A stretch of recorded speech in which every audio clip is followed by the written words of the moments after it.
Hello, I am Ranjit Singh, RS Convent Sainik School.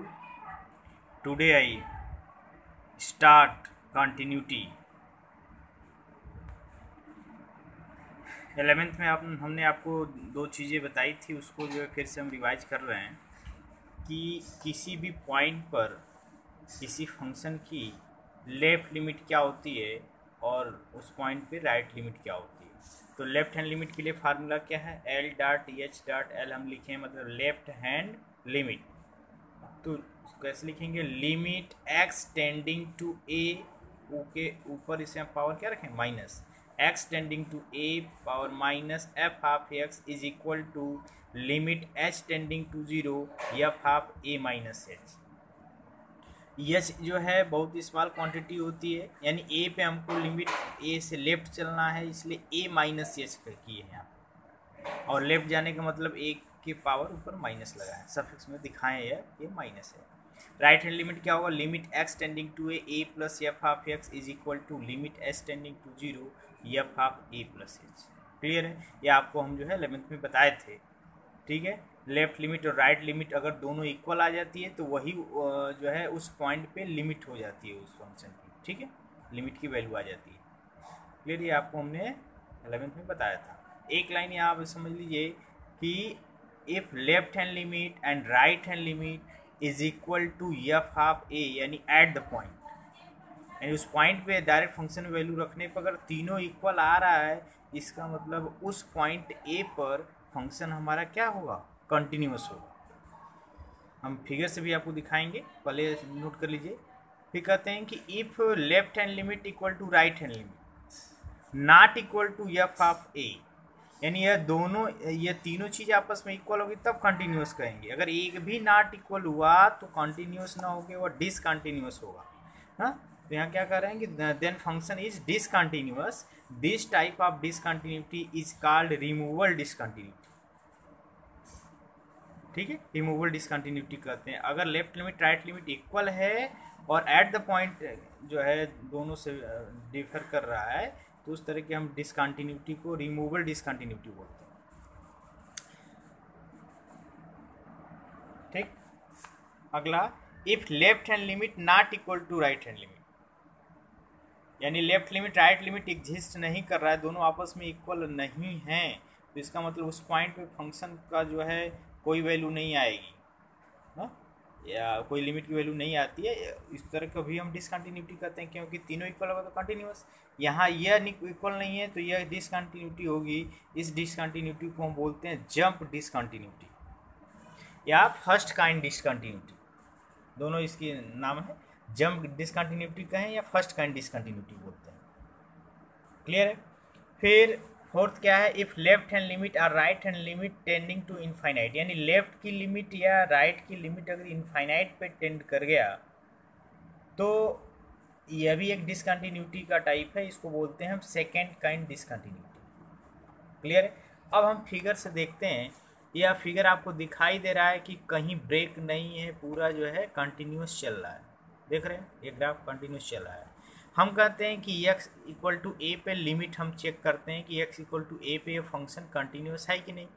तो देखिए x equal to ए पे y की जो वैल्यू है और a से हम लेफ्ट थोड़ा जाते हैं, ये बहुत ही स्मॉल क्वांटिटी होती है, बहुत ही स्मॉल क्वांटिटी होती है।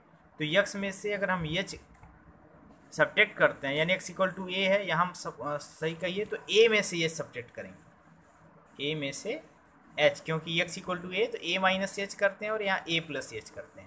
तो a में से अगर ये सब्ट्रैक्ट करते हैं तो क्या होगा, उस केस पे y की वैल्यू देखिए, वही दोनों क्या है, ये दोनों इक्वल है, और a प्लस एच करते हैं उस पर भी देख रहे हैं इक्वल है।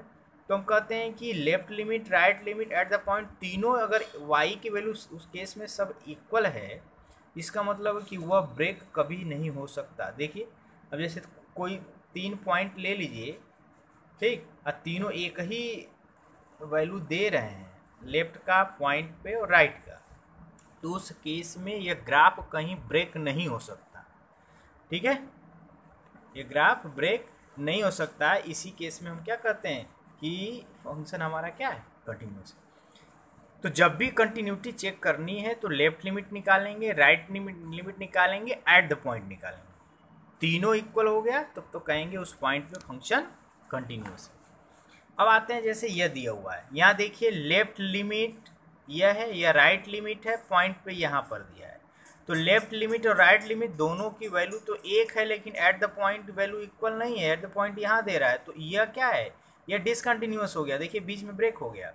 तो अब इस तरह के डिसकंटिन्यूटी को हम रिमूव कर सकते हैं। अगर यह पॉइंट यहाँ फिल कर दिया जाए तो डिसकंटिन्यूटी क्या हो जाएगा, रिमूव हो जाएगी। इसलिए इसका नाम है रिमूवल डिसकंटिन्यूटी। ठीक है, कहेंगे left hand limit equal to right hand limit, ठीक, इक्वल है लेकिन एट द पॉइंट इक्वल नहीं है, तो ये तो डिसकंटिन्यूअस ही है। लेकिन इस तरह डिसकंटिन्यूटी को क्या बोलेंगे, रिमूवल डिसकंटिन्यूटी।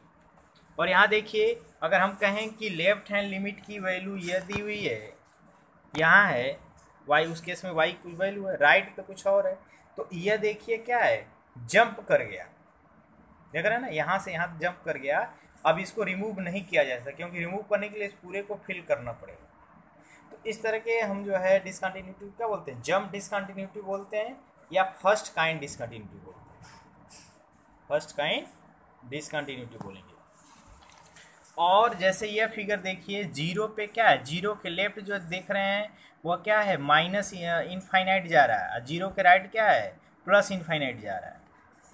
ठीक है, तो अगर एक भी लेफ्ट या राइट में कोई एक भी लिमिट इनफाइनाइट पे टेंड कर गया तो इस तरह के जो है डिसकंटिन्यूटी को हम बोलते हैं सेकेंड काइंड डिसकंटिन्यूटी। अब एक क्वेश्चन हम करते हैं 5.1 का, F of X equal to 5x minus 3, हम x equal to 0, x equal to -3 और 5 पे चेक करना है कि ये फंक्शन कंटिन्यूस है कि नहीं है। तो हम सीधे सीधे फार्मूला हमको लगाना है। पहले हम x इक्वल टू 0 पे चेक करते हैं। तो जहाँ a है वहाँ हमको 0 रख देना। लेफ्ट हैंड लिमिट का जो फार्मूला हमने आपको नोट कराया था, a पे चेक करना है, तो जहाँ a है वहाँ 0 रख दीजिए ना, यहाँ 0 पे चेक करना है, तो हमने 0 रख दिया। अब कह रहा है F of a minus h। अब फंक्शन कैसा कि अगर हम x यहाँ रख रहे हैं तो क्या उसमें 5 मल्टीप्लाई करके 3 को सब्ट्रैक्ट किया जा रहा है। तो यहाँ x के प्लेस पे 0 माइनस एच है, तो x के प्लेस पे क्या रख दीजिए, 0 माइनस एच माइनस 3। अब इसको थोड़ा सॉल्व करिए, वो 6 मेथड आपको बताए थे उसी का यूज़ करके सॉल्व करें तो यहाँ डायरेक्ट हो जाएगा, क्योंकि वह 7 कंडीशन में कोई भी नहीं आ रही है। 0/0, infinite by infinite, infinite minus infinite, 0 into infinite, infinite power 0, 1 की पावर इनफाइनाइट, हाँ 0 की पावर 0, और 7 में कोई नहीं आ रहा है तो हम डायरेक्ट बस रख देते हैं। तो डायरेक्ट मेथड से यहाँ अगर h इक्वल टू 0 रख देंगे तो वैल्यू क्या आएगी, -3। राइट हैंड लिमिट में देखिए, राइट हैंड लिमिट में जहाँ फार्मूला था उसमें a के प्लेस पे हमने 0 रख दिया। अब एफ आप 0 प्लस एच का रहा है, तो जहाँ x है वहाँ 0 प्लस एच करिए, और h इक्वल टू 0 यहाँ भी डायरेक्ट लगेगा। वैल्यू कितनी आ गई, -3। तो और एट द पॉइंट यानी एफ ऑफ 0, अब इसमें करना कुछ नहीं है, डायरेक्ट एफ ऑफ 0, जहाँ यहाँ 0 रखेंगे तो क्या हो, यहाँ भी 0 रखना पड़ेगा। तो 0 मल्टीप्लाई करेंगे तो यहाँ आ जाएगा आपका -3। देख रहे हैं ना। तो left hand limit equal to right hand limit equal to function at point 0, तीनों इक्वल आ गया, इसलिए यह फंक्शन 0 पे क्या है, कंटिन्यूस है। ठीक है, इसी तरह आप जो है क्या करेंगे, -3 और 5 पे भी चेक कर लेंगे। तो ये आपका प्रोसेस है कंटिन्यूटी का। हम 11th में भी बताए थे कि अगर कोई फंक्शन पहले लिमिट एग्जिस्ट करती है, लिमिट एग्जिस्ट करेगी तो फिर कंटिन्यूस होगा, और कंटिन्यूस हो जाएगा तब हम कहते हैं कि फंक्शन डिफरेंशिएबल है कि नहीं है ना। 9th 10th और 12th का एग्जांपल बार बार हम दे रहे हैं, तो यह 10th समझिए, 9th पास कर गए तभी 10th में अब जाएंगे, यानी ये कंटिन्यूटी है, कंटिन्यूटी हो जाएगी तभी फंक्शन डिफरेंशिएबल होगा। क्लियर है। तो ये आज क्लास आपका जो स्टार्ट हुआ यह डिफरेंशियल इक्वेशन तक चलेगा, एक दूसरे से जुड़ा हुआ है, इसलिए आप जो है अच्छे से लेक्चर सुनिए और उसके क्वेश्चन को सॉल्व करिए। ठीक है, ओके।